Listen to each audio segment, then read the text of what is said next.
ఈ పేపర్స్ మీద సంతకాలు పెట్టి. ఏమిటా కాగితాలు? నీ ఆస్తి మొత్తం నీ బావమర్ది పేరు మీద రాసిన దస్తావేజులురా. ఈ నీచుడికి ఆస్తి రాసివ్వడమా? తప్పే ఉంది బావా. నీ బావ నీ పేరు మీద రాశాడు, నువ్వు నా బావే నా పేరు మీద రాయి అంతే. నా బావ అర్హత లేని నా పేరు ఆస్తి రాయబట్టి ననర్థాలు వచ్చాయి. అవకాశం వస్తే నా బావ కాళ్ళు పట్టుకునైనా ఆస్తి రాయిస్తాను, కానీ నీలాంటి కుటుంబ ద్రోహికి మాత్రం ఒక్క చిల్లిగవ్వ కూడా ఇవ్వను.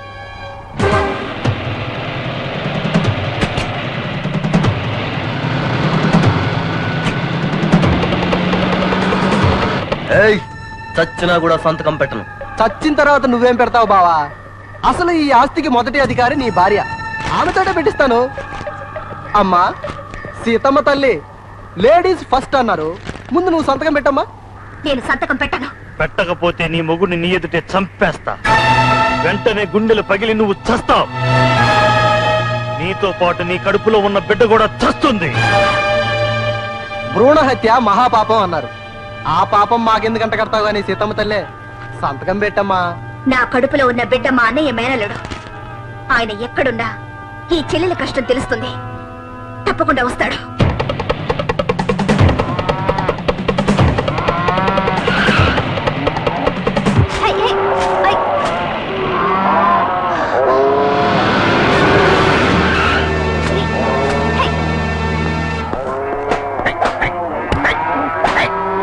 మొగుడు చస్తే పెళ్ళాం ఏమవుతుందిరా?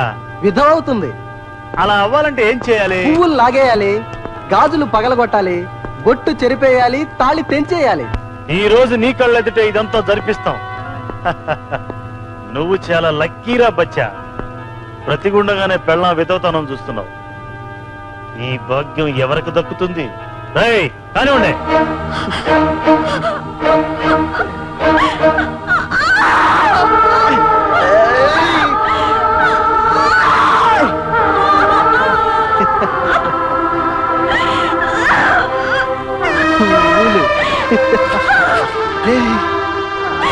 గాజులు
మర్యాదగా లొంగిపో.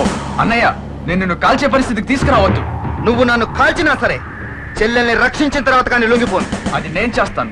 దోషుల్ని పట్టుకోవడమే కాదు, నిర్దోషుల్ని కాపాడటం కూడా పోలీస్ డ్యూటీయే.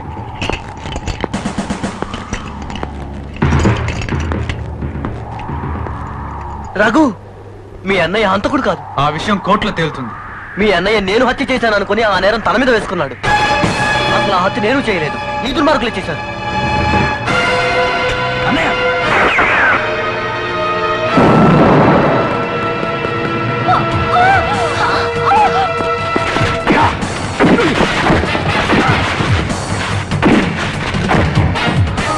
సీత తొందరగా హాస్పిటల్కి తీసుకెళ్ళి. ఓకే సీత.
మీకు మేనల్లుడు పుట్టాడు.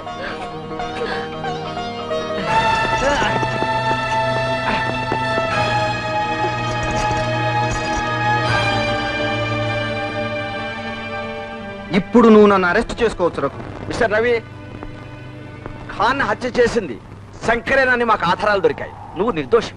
అంతేకాదు, మా డిపార్ట్మెంట్కి దొరకకుండా ఇన్నాళ్ళుగా తప్పించుకు తిరుగుతున్న ఈ దొంగ నోట్ల ముఠా ఇప్పుడు దొరికింది. చాలా సంతోషం. అసలు దీనంతటికీ కారణం నేను బాబు. ఆస్తి కోసం బుద్ధి గడ్డి తిని మీ అన్న చెల్లెల్ని నేను విడదీస్తే ఈ పాపిస్టోడు ప్రాణాలు తీసేదాకా వచ్చాడు. నేనెవరిని చంపలేదు. చంపుతాను అంటే సరే అన్నా అంతే. చచ్చినోడా, వాళ్ళు చంపుతానంటే నువ్వు సరేనంటావట్రా? బాబు గారు, నాకే శిక్ష వేసినా పర్వాలేదు, కానీ నా అల్లుడికి మాత్రం ఉరి శిక్ష వేయకండి. నా కూతురి జీవితాన్ని నాశనం చేయకండి బాబు గారు. మీరేం కంగారు పడకండి. నేరం ఒప్పుకొని అప్రూవర్ గా మారిన తర్వాత శిక్ష తక్కువ పడుతుంది. చాలా సంతోషం. నాయనా రవి, నేను చేసిన పాపానికి నన్ను క్షమించు. ఇప్పుడంతా సుఖంగానే కదండి ముగిసింది. క్షమాపణలు ఎందుకు? నిజమే, మేనల్లుడు పుట్టిన శుభ సమయంలో అందరూ ఆనందంగా కలిశాం. ఈ శుభ సమయంలో నాది ఓ చిన్న కోరిక. ముందు అనుకున్నట్టుగా రఘుబాబుకి సరోజకి పెళ్లి, నా మునిమనుడు బారసాల ఒకే ముహూర్తంలో జరగాలి. అంతేకాదు, మా ఇద్దరు వదినల్లో ఎవరు పోటీపడి ముందు ఆడపిల్లని కట్టారో ఆ పిల్లని మా ఇంటి కోడలను చేసుకుంటాం.